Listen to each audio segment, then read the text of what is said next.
scarier or milder?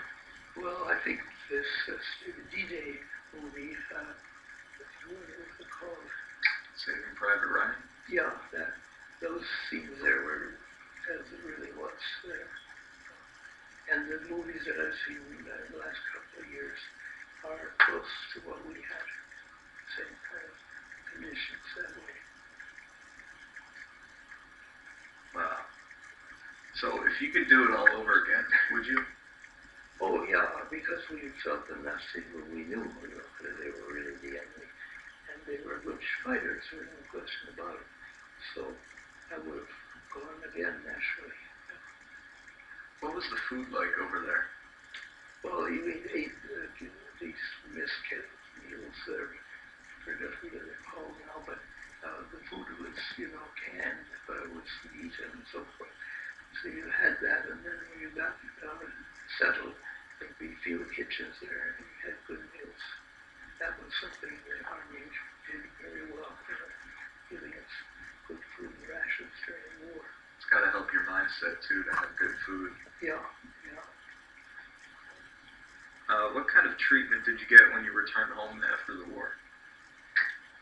Well, I went to graduate school right after January of 45. And what did you say about it? What the conditions were? Or what did you get? It just said, how were you treated? like, how are the people? Well, the people viewed us as war as successful Heroes. Yeah, so they appreciated us that way. But the Russian business bothered me, that we had to really escape the camp until the Russians could have us. And that bothered me already. The Russians said, well, the other officers, they can march, but you will get transported up to, I think it was Sweden or Norway somewhere, out. So they gave us good treatment that way. Well, let me just say this right now. To me, you are a hero because you defended our country. And you know what? I'm honored to be doing this interview with you. So let me just get that perfectly clear. Yes, thank you so much for all you've done. It really matters. But I've tried to give you some shots of it, you see, what life was like. But the war was over in Europe then, and most people began to relax here already. Well, they didn't build new autos until a year or two later. Otherwise, it still had to go without a car until, I guess it was 46, maybe 45. They started, but you didn't have real automobile sales except until 46. That was normal, back to normalcy. Skip that one because I know you don't have any fake limbs, right? Any what? Fake limbs, like fake legs or anything? No. Okay. Name one event that stands out in your experience. The day we liberated ourselves from the Russians on the 14th, on the 8th of May, because it was very exciting. We were escaping from our lives, and we were in a truck and trying to get back to the American lines where they were waiting on the Elbe River there. And I was in my truck were around 3 or 4 of the soldiers, and they could see too that we were not heading toward the west, but toward the east.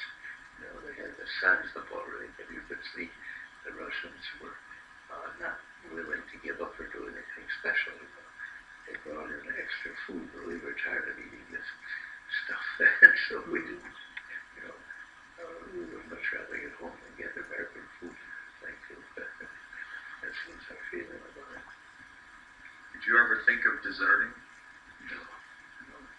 I had one chance there that one night when we were evacuated from this Polish camp on foot, and you could hear the Soviet guns, and they said, we can smuggle you back. But I thought better because, you never can tell what happens in a wartime situation.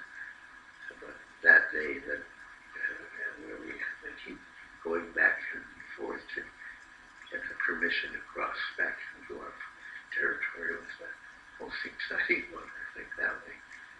But at least you knew you were in friendly hands, Yeah. as opposed to the other. But the night I was captured in September there, we landed in Germany instead of in Holland. That was scary too. We didn't know what they were going to do with us. So is there any impression of the war still left on you? Scars or post-traumatic stress? No, not really. Well, they didn't have any really negative things, I was glad to be alive and to have the treatment that we had during the period. So how did people in other countries treat Americans? Well, the British, we were in England during part of the time. We would get ready to fly in and then go way back because Patton was pushing them. There, I would say that the people in England were very friendly, and the French were when we were in France.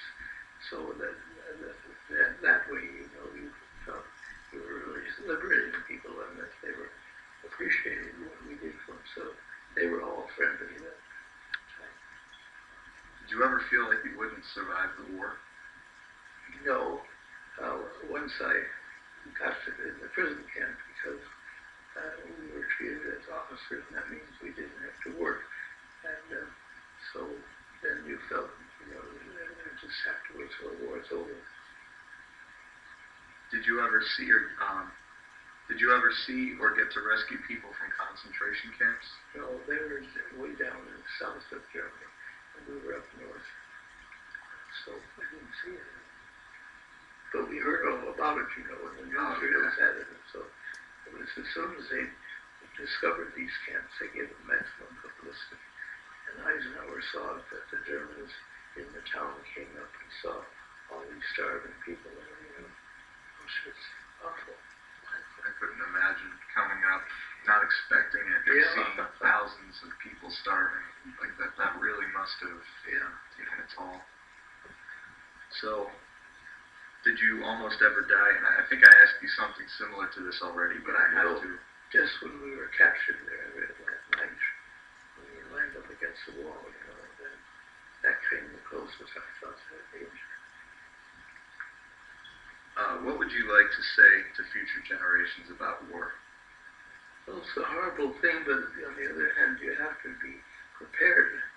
And obviously our government now is trying to do more than they did in the other war in terms of working against trouble in the future.